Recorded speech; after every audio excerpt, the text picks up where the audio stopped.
네, 2022년도 제38회 요양보호사 자격시험 문제 짝수형 오전 15, 16번 문제 해설하도록 하겠습니다. 자, 잘 보시고요. 책 내용도 함께 나옵니다. 책을 보시기 힘드신 분들은 책을 여기 화면에서도 볼 수 있으니까요. 꼭 참고하시기 바라고 가급적이면 스마트 TV나 큰 컴퓨터 화면으로 보시기 바랍니다. 자, 그럼 가보겠습니다. 네, 15번. 다음 상황에서 요양보호사의 대처 방법은 대상자, 밥그릇을 밀어내며 나 밥을 못 먹겠어.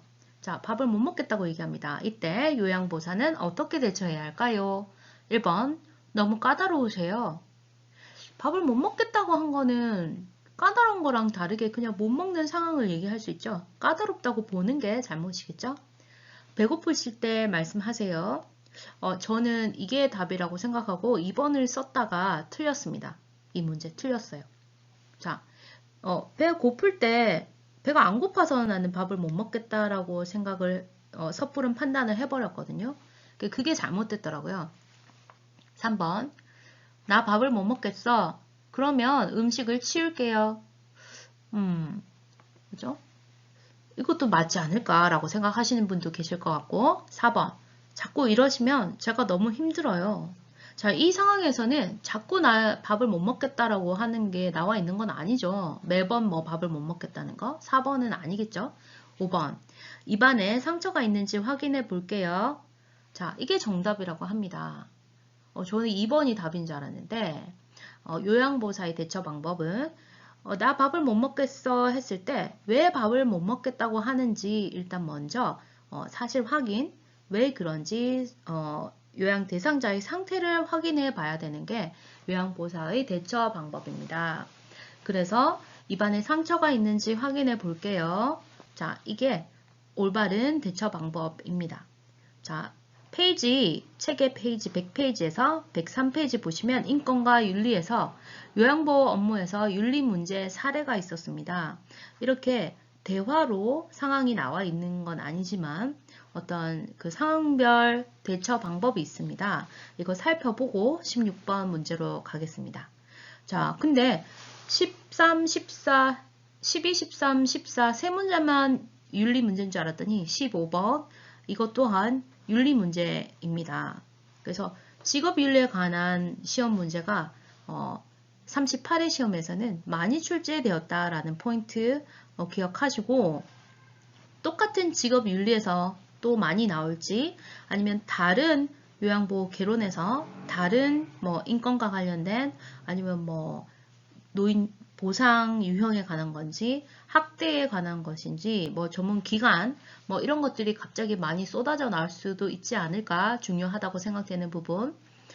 그래서 여러분들은 공부를 조금 더 폭넓게 꼼꼼히 하시는 게 좋을 것 같습니다. 자, 요양보호 업무에서 윤리 문제 사례를 보겠습니다. 1번. 자, 책에 있는 내용을 그대로 타이핑해서 옮겨 놓았습니다. 요양보호사가 서비스 대상자를 선별하는 경우. 자, 이게 무슨 경우냐면 요양보호사가 나 이분은 하고 이분은 하고 싶지 않아요. 서비스하고 싶지 않아요. 이렇게 선택을 한다는 겁니다. 자, 한번 볼까요? 문제 사례. 요양보호사 김 씨는 2년 전부터 장기요양 2등급을 받은 할머니, 73세 할머니에게 방문 요양 서비스를 제공하고 있었다. 그러던 중 배우자인 할아버지, 77세 할아버지가 치매 진단을 받고 점점 악화되어 장기요양 3등급을 받게 되었다. 그러자 분가하여 살고 있던 장남이 오전에는 할머니를 돌봐주고 오후에는 할아버지를 돌봐달라고 요청했다. 그러나 요양보호사는 할아버지가 남자분이라 돌보고 싶지 않다며 다른 요양보호사에게 부탁하라고 했다. 라고 합니다. 자, 일단은 할머니를 먼저 요양보호 서비스를 제공하고 있었죠. 그래서 할아버지가 같이 살고 계시는 할아버지가 치매 진단을 받고 악화가 되었다고 합니다. 그런데 장남이 오전에 할머니 봐주고 오후에는 할아버지를 돌봐주세요 라고 하니 이 요양보호사는 할아버지가 남자분이라 돌보고 싶지 않다며 요양보호사에게 다른 요양보호사에게 부탁하라고 했다고 합니다. 어떻게 대처해야 할까요? 요양보호사는 장기요양 서비스를 제공할 때 인종, 연령, 성별, 성격, 종교, 경제적 지위, 기타 개인적 선호 등을 이유로 대상자를 차별 대우해서는 안 된다. 모든 대상자에게 평등하게 요양보호 서비스를 제공해야 하며 요양보호사가 정당한 사유 없이 대상자의 서비스 신청을 거부하면 법적으로 처벌을 받게 된다. 대상자 및 가족으로부터 장기요양 서비스에 대한 신청이 있을 경우 요양보호사는 본인이 서비스 제공 여부를 결정하지 말고 관리 책임자에게 보고를 해야 한다라고 되어 있습니다. 자, 이런 경우가 없도록 해야겠죠? 두 번째, 요양보호 대상자가 성적 행동을 하는 경우 이런 문제 사례가 있습니다. 요양보호사가 70대 어르신 댁에서 집안 청소를 하고 있는데 느닷없이 어르신이 요양보호사의 손을 잡고 쓰다듬었습니다. 요양보호사는 싫다는 의사를 분명히 표현했지만 손도 만지는데 어떠냐며 오히려 목청을 높였다고 하네요. 요양보호사가 어떻게 대처해야 할까요? 대상자가 요양보호사에게 성적인 농담이나 신체 접촉을 할 때에는 단호하게 거부한 후 대상자의 가족과 관리 책임자 혹은 시설장에게 이러한 사실을 알리겠다고 대상자에게 전해야 합니다. 반복적으로 같은 일이 일어날 때 서비스를 중단하겠다고 알리고요. 대상자의 가족에게 이러한 사실을 알릴 때는 기관 차원에서 대상자의 가족과 면담하여 알린다. 자, 가족에게 알릴 때는 대상자가 직접 알리는 것보다 기관이나 책임자에게 얘기한 후 그 기관 차원에서 기관 관리 책임자가 대상자의 가족과 면담하여 알리는 게 더 효과가 있는 대처 방법이라고 볼 수 있습니다. 자, 오른쪽에 다시 바뀌었습니다. 세 번째 사례입니다. 대상자로부터 본인 부담금 면제를 강요받는 경우가 있다 했죠? 자, 어떤 사례일까요? 사례가 1, 2로 나눠져 있습니다. 문제 사례 1. 방문요양 서비스를 이용하는 3등급 독거 어르신이 어느 날 서운하다고 하면서 본인 부담금에 대해 말씀하셨다. 어르신의 친구가 이용하고 있는 장기요양기관 센터에서는 작년부터 1년 이상을 이용하는 조건으로 본인 부담금을 내지 않고 있다는 것이다. 그 이야기를 듣고 어르신은 너무 서운하여 곧바로 센터를 옮기려다 그동안 잘해준 것도 있고 해서 참고 있다가 이제야 말을 한다고 하셨다. 그러면서 앞으로는 본인 부담금을 내지 않게 해달라고, 그러지 않으면 다른 센터로 옮기겠다고 협박하셨다 했습니다. 할아버지 입장에서는 다른 친구가 본인 부담금을 내고 있지 않다는 게 부러울 수 있고 그렇겠죠? 또 돈이 들어가지 않으니까.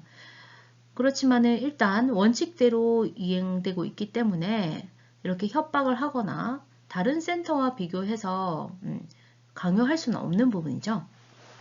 자, 문제 사례 2를 보겠습니다. 장기요양 2등급의 시어머님을 모시고 있는 며느리는 배우자의 실직으로 남편이 직업을 잃었다고 하죠. 본인 부담금 내기가 어려우니 방문요양 서비스를 실제로는 180분만 제공하고 급여 제공 기록지에는 240분을 작성하여 본인 부담금을 내지 않도록 사정하였다. 다른 센터에서도 다 그렇게 한다고 들었다며 말끝을 흐리셨다.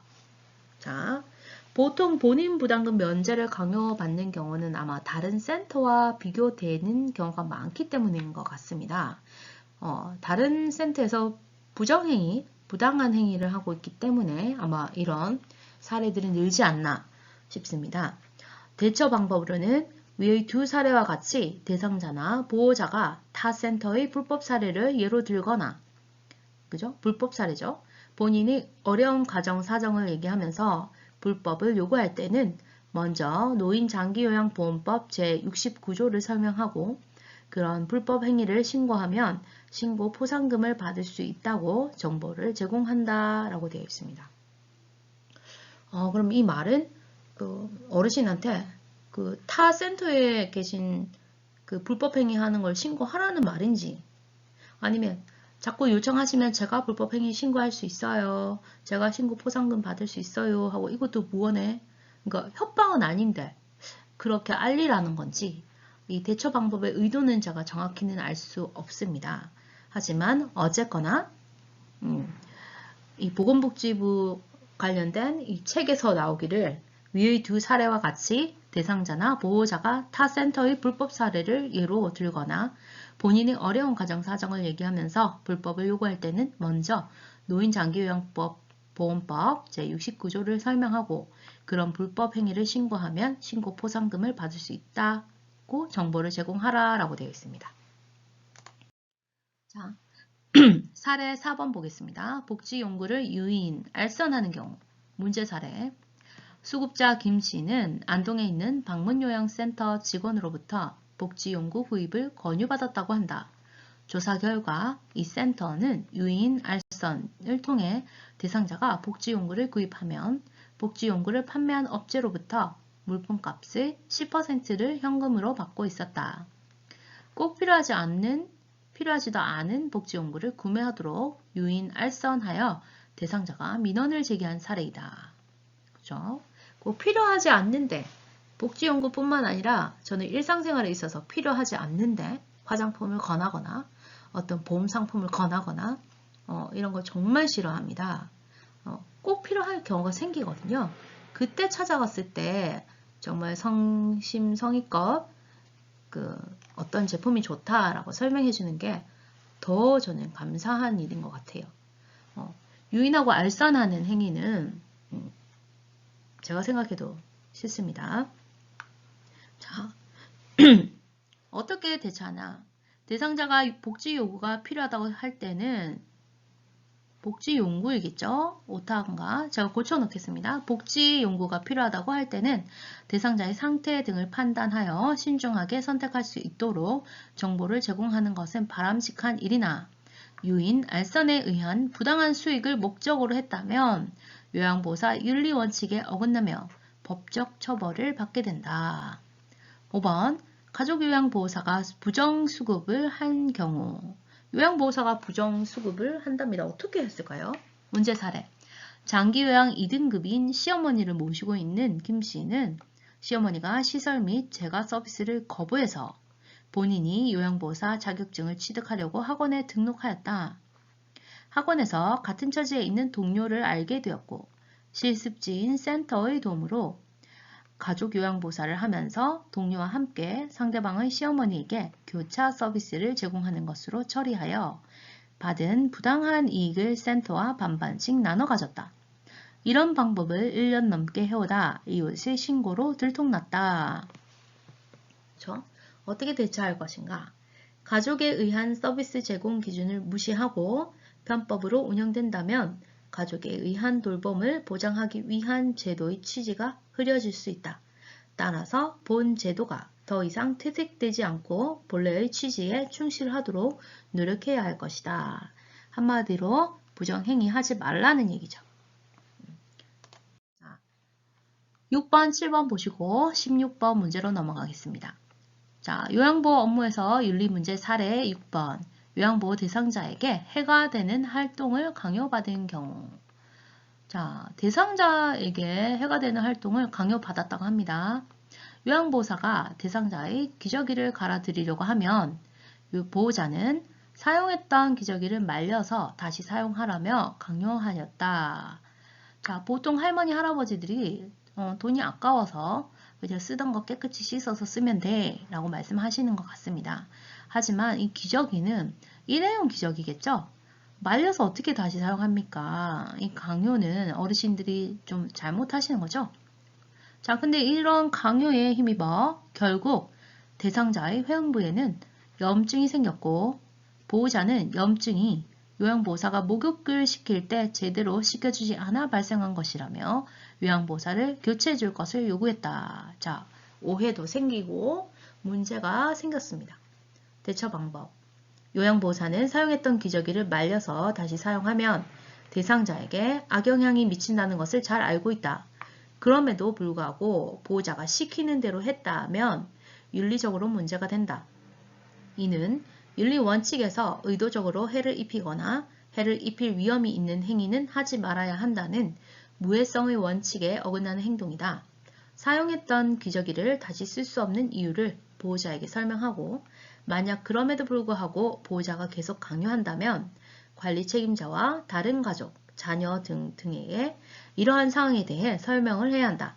그래도 문제가 해결되지 않을 때는 기관 차원에서 요양보호 서비스를 이어갈 수 없음을 알린다. 그죠? 원칙과 절차에 따라 서비스 제공하는데 마음대로 뒤죽박죽 조정을 하시겠다면 서비스 더 이상 할 수 없습니다. 라고 알리는 최종 해결책을 갖게도 되겠죠. 7번 요양보호사가 대상자의 금품을 절도한 경우 요양보호 대상자는 서비스 제공자지 절도 행각을 해서는 안 됩니다. 문제 사례 30대 여성 요양보호사가 자신이 돌보던 82세 어르신의 금품을 절도하여 경찰에 붙잡혔다. 경찰에 따르면 요양보호사인 A씨는 어르신 댁에 들어가 서랍에 보관되어 있는 통장과 도장을 훔친 뒤 인근 은행에서 현금 100만 원을 인출한 혐의를 받고 있다. 도둑 X죠. 참 도둑을 이런 식으로 도둑질을 하네요. 이건 엄연한 범죄입니다. 대처 방법. 이 사건이 발생한 가장 근본적인 원인은 요양보호사의 직업윤리가 결여되어 있다는 점이다. 자, 남의 물건을 훔치는 것은 안 됩니다. 요양보호사의 직업윤리뿐만 아니라 우리 일상생활 하는 전 국민, 이 생활을 살아가는 전 세계 모든 사람들이 남의 물건을 손을 대서는 안 되죠. 이건 그냥 인간적인 윤리도 밑바닥에 있는 윤리마저도 결여되어 있다는 겁니다. 이건 정말 어떤 교육의 부재죠. 누군가 가르쳐주지 않았고 여러 번 세뇌하듯이 이런 윤리적인 거는 솔직히 좀 교육이 될 필요가 있다고 저는 생각하거든요. 왜냐면 그럼 그 중요도를 알지 못하니까요. 어쨌거나 직업윤리가 결여되어 있다는 점이다. 요양보호사로서 마땅히 지켜야 할 도덕적 가치관을 지니고 있었다면 이러한 사건은 일어나지 않았을 것이다. 요양보호사는 요양보호 업무에 임할 때마다 자신의 직업적 윤리와 자세를 정비할 필요가 있다. 그죠? 역지사지로 내가 요양보호사고 요양보호 대상자고 어떤 젊은 요양보호사가 왔는데 내 물건을 훔친다고 생각해 보세요. 기분 나쁘죠? 똑같습니다. 항상 사람은 가급적이면 역지사지로 생각하면 큰 문제들이 생기지 않으니까 서로 이해하고 깨끗하게 돕고 생활해야겠죠. 요양보호사직에 종사하게 된 동기를 점검하며 대상자를 존중하는 태도를 갖도록 노력해야 한다. 자, 때문에 이런 윤리문제 사례도 잘 기억하시고 15번 다음 상황에서 요양보호사의 대처 방법은 대상자 밥그릇을 밀어내며 나 밥을 못 먹겠어. 요양보호사는 입안에 상처가 있는지 확인해 볼게요. 그리고 상처가 있는지 어떤 확인, 밥을 못 먹는 이유를 찾아내는 게 요양보호사의 대처 방법입니다. 자, 그럼 16번으로 넘어가도록 하겠습니다. 요양보호사에게 근골격계 질환 발생 위험이 높은 상황은 근골격계 질환이라고 합니다. 요양보호사도 부축을 하거나 요양 서비스를 하다 보면 신체에 무리가 오겠죠. 그래서 근육이나 골격, 뼈에 질환이 발생할 위험이 높다고 합니다. 어떤 상황이 가장 높을까요? 1번, 2번, 3번, 4번, 5번 중에 답은 2번. 물건을 몸에서 멀리 놓고 들어 올리는 경우입니다. 자, 1번 보기 보실까요? 평평한 바닥에서 휠체어 이동을 돕는 경우. 자, 울퉁불퉁한 바닥이 힘들겠죠? 평평한 바닥에서 휠체어 이동을 돕는 경우는 크게 질환이 발생할 위험이 높지 않겠죠? 1번은 답이 아닙니다. 3번, 이동용 장비를 이용하여 물건을 옮기는 경우. 자, 몸소 물건을 들어서 옮기는 것보다 이동용 장비, 수레나 이런 장비를 이용해서 옮기는데 근골격계 질환 발생 위험은 낮아지겠죠? 정답이 아닙니다. 4번, 밤 근무 중 밝은 조명에서 대상자의 이동을 돕는 경우. 자, 조명이 없을 경우에는 부딪히거나 해서 질환이 생기겠지만 근무 중 밝은 조명에서는 위험이 발생하지 않겠죠? 발생하지 않는다기보다 위험도가 낮습니다. 무릎을 굽혀 물건을 잡고 무릎을 펴면서 들어 올리는 경우. 자, 무릎을 이용해서 자세를 낮추는 것은 허리를 보호하기 위함이다 라고 책의 실기에서도 잘 나와 있습니다. 그렇기 때문에 무릎을 굽혀서 물건을 잡고 무릎을 펴면서 들어 올리는 경우는 위험 발생률을 낮추는 행위죠. 따라서 답은 2번입니다. 물건을 몸에 가까이 놓고 들어 올려야 힘이 더 축적돼서 더 잘 올리겠지만 멀리 있는 거를 팔을 쭉 뻗으면 이 약한 팔에 무게가 하중이 실려서 뭐 근육적으로나 크게는 골격에도 문제가 생길 수 있겠죠. 자, 이 부분 근골격계 질환 발생 위험 관련해서 책 내용 살펴보고 마치도록 하겠습니다. 책은 100페이지에서 103페이지 아니죠? 자, 106페이지에서 107페이지 가시면 됩니다. 자, 106페이지 보시면 요양보호사의 건강 및 안전관리 있습니다. 요양보호사의 건강과 안전을 위협하는 여러 가지 요인이 있다. 교대 근무, 휴식시간 부족, 신체적 경무 등으로 인한 신체적 손상과 대상자와 보호자의 갈등, 불안정한 고용으로 인한 정신적 스트레스로 건강상 위험에 노출되어 있다. 요양보호사는 요양보호 업무와 관련하여 일어날 수 있는 대표적인 건강상의 문제에 대해 원인과 대처 방법을 잘 알고 관리해야 한다. 1. 근골격계 질환의 예방. 근골격계 질환은 개인적, 사회, 경제적 요인들이 복합적으로 작용하여 근육, 관절과 관절 주변 조직에 나타나는 질환으로 목, 어깨, 팔 등의 상지와 허리와 다리 등의 통증을 동반한다. 근골격계 질환의 위험 요인. 요양보호사가 근무하는 장기요양 현장은 근골격계 질환이 많이 발생하는데 위험 요인은 다음과 같아. 근골격계 질환이 발생되는 상황. 1번, 반복적으로 같은 동작을 하는 경우. 그럼 같은 부위가 많이 사용되니까 좀 문제가 발생하겠죠? 2번, 불안정하거나 불편한 자세로 작업하는 경우. 그죠? 무거운 물건을 들거나 이동하는 경우, 갑자기 무리한 힘을 주게 되는 경우, 허리에 무리가 갈 수도 있고, 근무 시간 중 자주 대상자를 들어 옮겨야 하는 경우, 그렇죠. 피곤하고 지친 상태에서 작업하는 경우이다. 맞습니다. 저는 집에서 어머니를 돌볼 때, 그때 재작년인가? 작년에 걷지 못할 때가 있었습니다. 작년 초에. 그래서 부축을 하고 다니는데 이제 1층에서 2층 계단을 오르락내리락 하거나 화장실에 이동을 돌 때 어머니께서 제 팔을 이제 잡는데 너무나 힘이 많이 들어가서 제 팔을 잡고는 이렇게 누르는 형상이 되는 거예요. 그러니까 이게 팔을 자꾸 끌어내리는 식으로 되다 보니까 어깨까지 너무너무 힘이 들어서 특히 계단 이동할 때는 더 그래서 제가 좀 그때 좀 많이 스트레스 받았던 기억이 납니다. 그래서 그 이후에 좀 걷는 연습을 하자. 그래서 그 이동 보호기 그거 가지고 팔을 올리시고 이동을 하니까 많이 걸으시는데 불편함이 없어지고 정말 걷는데 많은 도움이 되더라고요. 그래서 잘 못 걸으시는 분 계시면은 그 우리 보조용 기구 꼭 사용하셔서 걷기에 많은 도움이 되길 바랍니다. 자, 107페이지 2. 근골격계 질환이 발생되는 환경 1. 미끄럽거나 물기가 있는 바다 그죠? 미끄러져서 뭐 골절이 되지 않더라도 근육이 놀라서 근육통이 올 수도 있죠.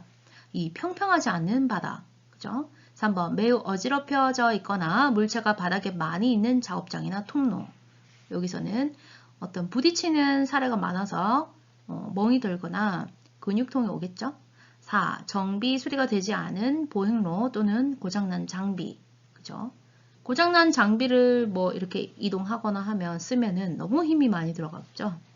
5. 적절하지 않은 계단 높이. 6. 밤 근무 시 어두운 조명. 그렇죠. 근골격계 질환의 관리법. 근육을 과도하게 사용하면 통증과 움직임의 제한이 생긴다. 그죠? 과도하게 사용해도 통증이 생기죠. 요양보호사에게는 어깨 통증, 손목 통증, 요통, 목 통증 등이 흔한 것으로 나타났다. 어깨, 손목, 요통, 허리죠. 목 통증 등이 흔한 것으로 나타났다. 자, 여기서 이번에는 어깨 통증의 증상까지만 보고 마칠 겁니다. 어깨 통증은 요양보호사처럼 상체를 많이 쓰는 일을 하는 직업군에서 많이 발생한다. 통증이 시작되면 옷 입고 머리 벗기, 머리 빗기 등의 일상생활이 힘들어져 어깨 통증의 예방과 관리는 매우 중요하다. 그렇죠? 특별한 외상이 없었는데도 어깨 관절 전체에 통증이 있다. 움직임이 많았던 날 밤에 통증이 심하게 나타나고 관절이 뻣뻣하다. 통증이 어깨 주변에서 시작하여 팔로 방사된다. 그죠? 자, 이게 방사통이라고 오른쪽 밑에 있습니다. 어깨에서부터 쭉쭉쭉쭉쭉 팔로 나가는 거죠. 퍼지는 거죠. 통증이 느껴지는 부위가 직접적 발생 부위에서 멀지만 같은 신경 분절에 속해 있어 통증이 전달되는 상태를 뜻한다. 손이 멀리 있지만 신경이 연결되어 있어서 통증이 전달된다고 합니다. 4. 팔을 움직일 때 어깨에서 소리가 난다. 팔을 들고 내릴 때 특히 통증이 심하다. 손과 팔을 등 뒤로 돌릴 때 아프다. 자, 이러한 어깨 통증 등의 근골격계 질환 등이 있을 수 있습니다. 그래서 요양보호사도 자기 건강도 잘 챙기면서 안전관리 해야겠죠. 자, 오늘도 힘내시고 도움이 되셨다면 좋아요와 구독 눌러주시고요. 제 이 짝수형 시험 문제풀이 말고 그 학원에서 시험 봤던 선생님들이 내주셨던 시험지 문제 다시 이전 영상들 찾아보시면은 시험 문제가 굉장히 많이 있습니다. 참고하시기 바라고요. 오늘도 화이팅 하시기 바랍니다. 화이팅!